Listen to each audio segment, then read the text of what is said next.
Hello ladies and gentlemen, welcome to my YouTube channel.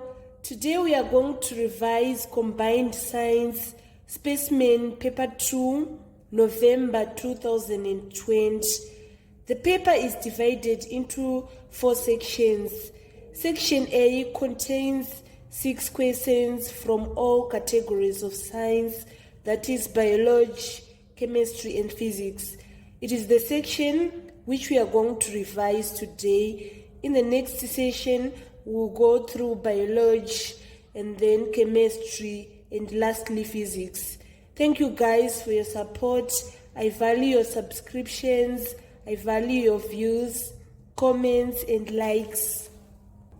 In section A, candidates answer all the questions in the spaces provided. Number 1A, state any 2 differences between inhaled and exhaled air. First, I'm going to explain what we mean when we are saying inhalation. It is breathing in, taking air into the lungs, and exhalation is breathing out, letting air out of the lungs. So when we are stating the differences between inhaled and exhaled air, we should specify on the oxygen content, carbon dioxide content, and also water vapor. So the first difference we are going to look at is the oxygen concentration of inhaled air and exhaled air. The oxygen concentration is 21% in inhaled air and it is 16% in exhaled air. Let me explain this difference. It is because in inhaled air, oxygen is in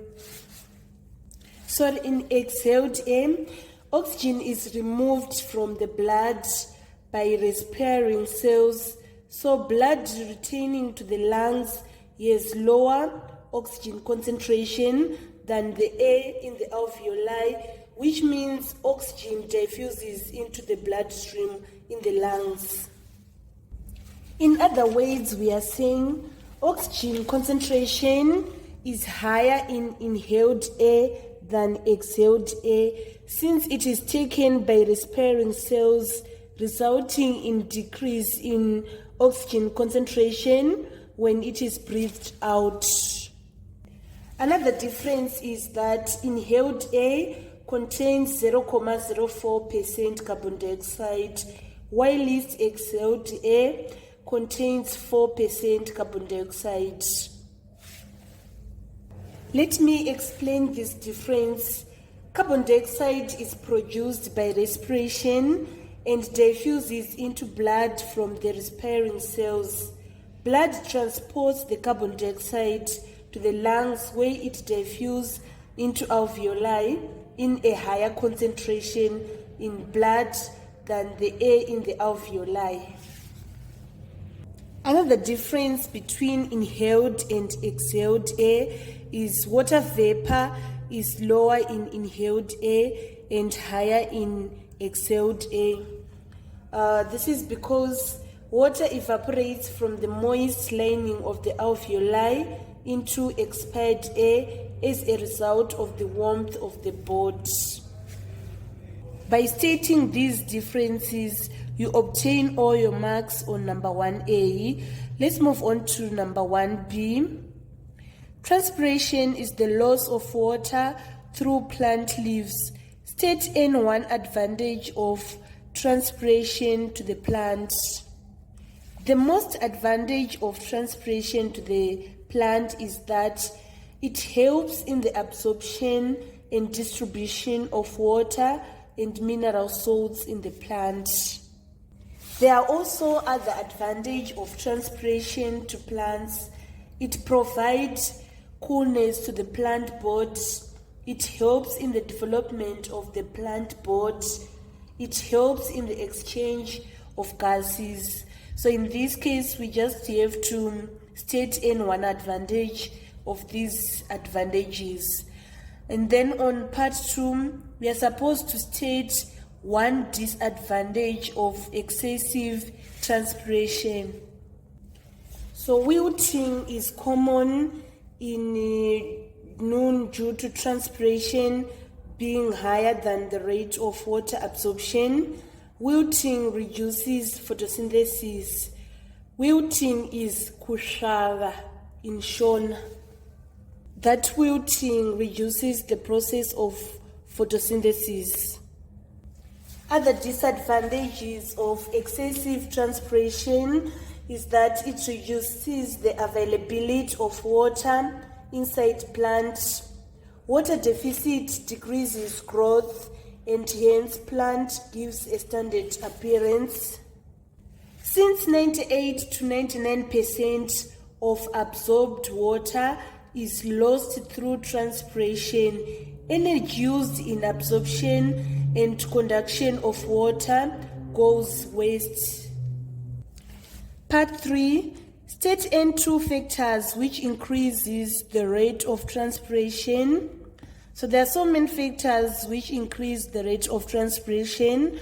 These include high temperature, high light intensity, high air movement, and low humidity. So first I'm going to explain why high light intensity increases the rate of transpiration. This is because it causes the stomata to open. Stomata open so that water diffuses out of the leaf. Let me explain why higher temperature increases the rate of transpiration. High temperature increases molecular movement so that more water molecules evaporate from the cell surfaces.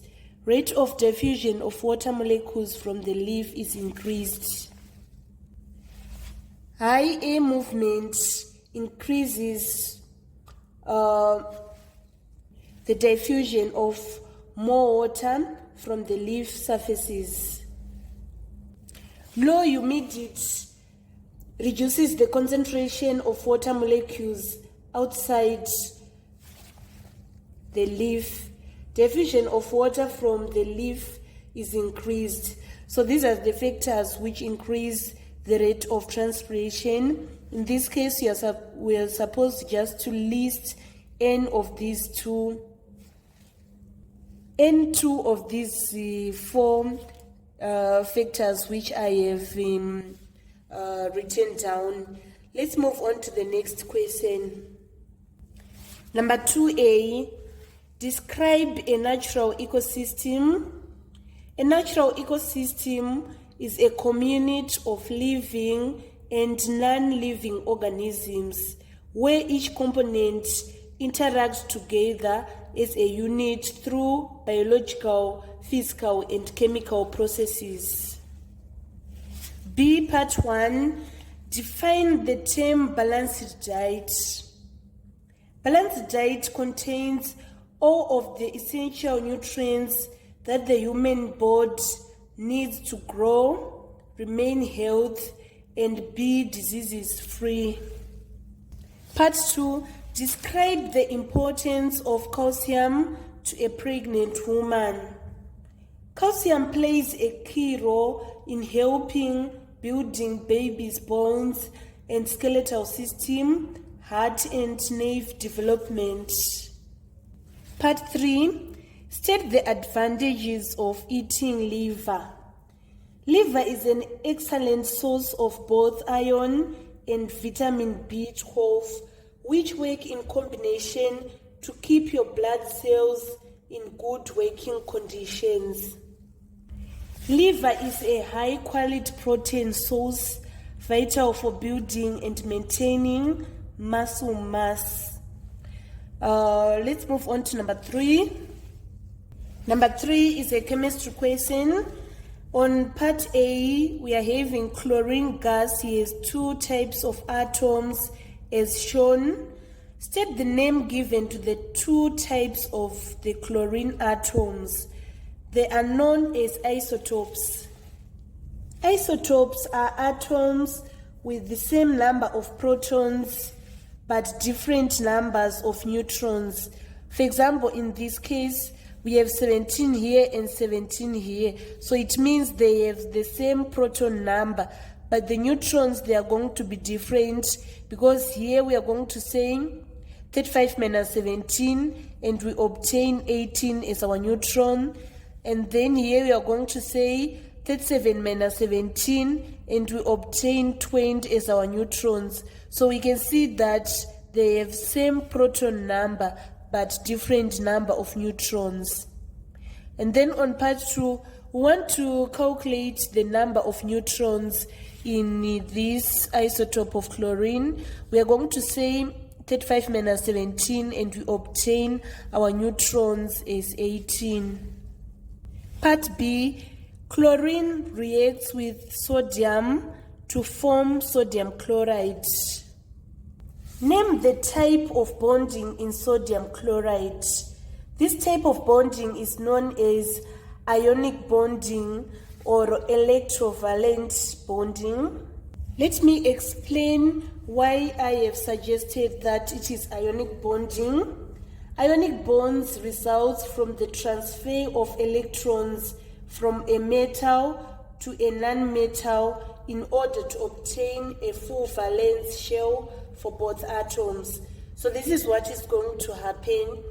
Sodium have one electron in its outer shell, and for it to gain stability, it needs to lose that electron. It is going to lose that electron to chlorine, which has 7 electrons in its outer shell. It is going to gain that electron for it to gain full valence shell. Let me draw here, because I'm supposed to draw a dot and cross diagram to show the bonding in sodium chloride. So this is what is happening. Sodium have lost 1 electron and it has given it to chlorine. This is the electron that was lost from sodium, and chlorine was having 7 electrons on its outer shell. For it to gain stability, it have gained this electron, and for sodium to gain stability, it has lost an electron.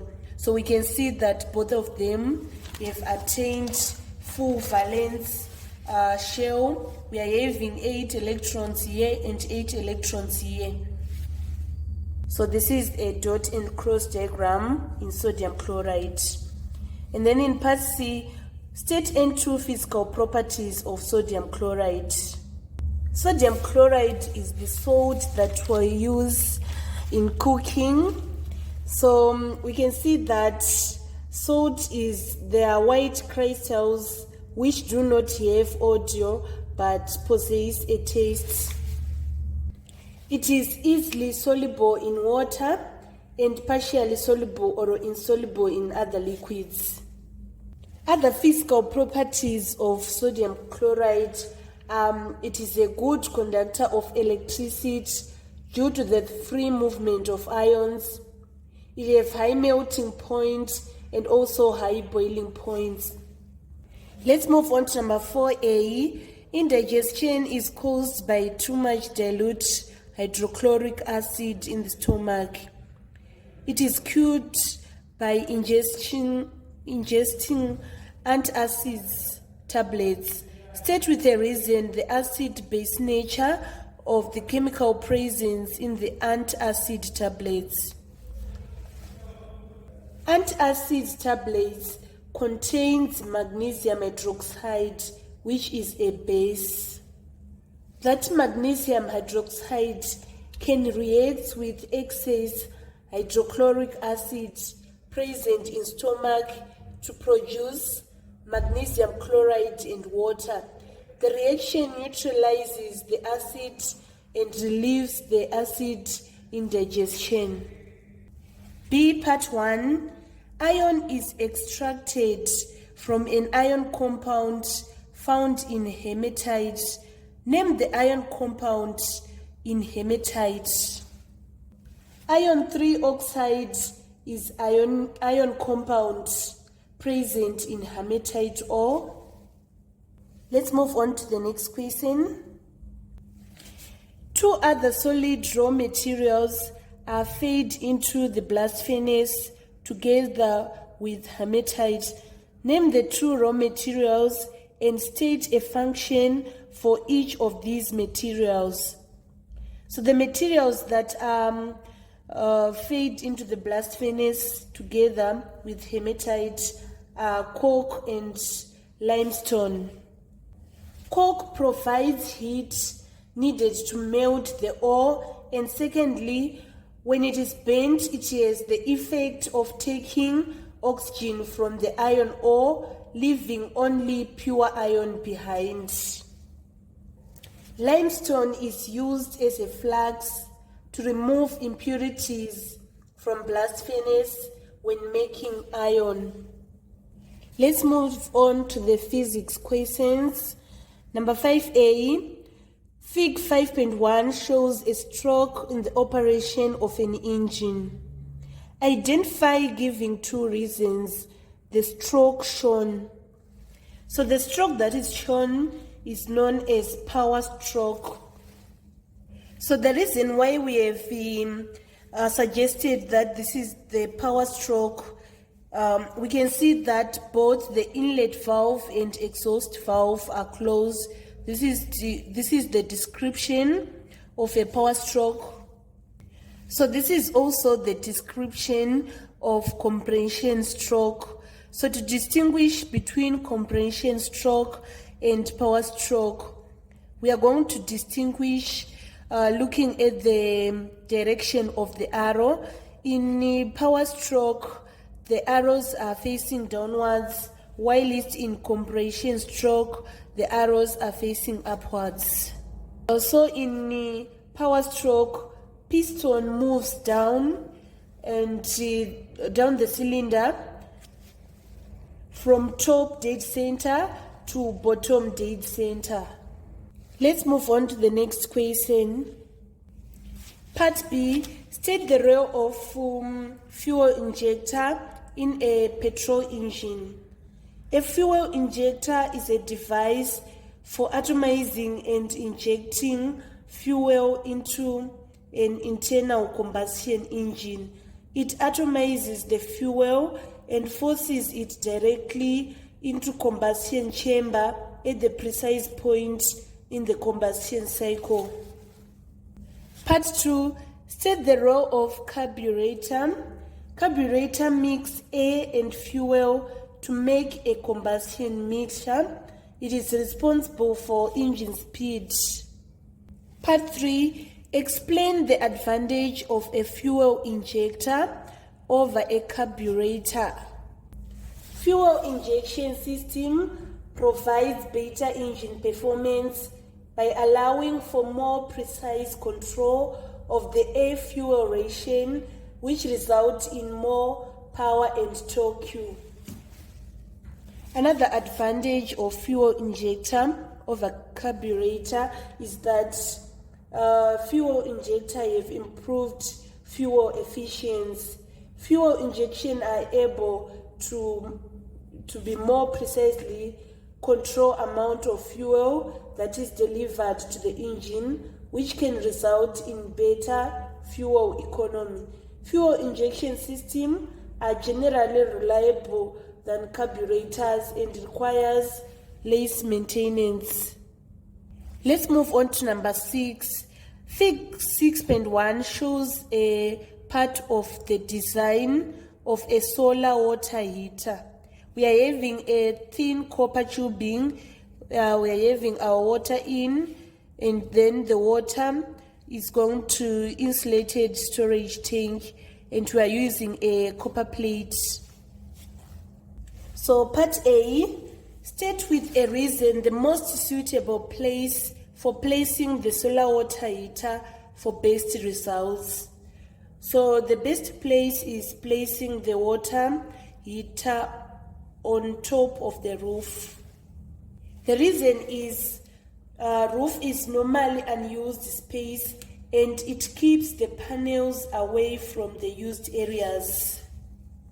Then part B, state with a reason the paint color on the copper plate. So the copper plate is painted black. This is to increase the absorption of heat energy by the water. Part C, explain why a thin copper tubing is used. Copper have high thermal conductivity. Its superior thermal conductivity means that the thinner copper sheet can collect the same heat as a much thicker gold sheet of aluminium or steel could do. Explain why the storage tank is insulated. Heated water is collected in the tank, which is insulated to prevent heat loss.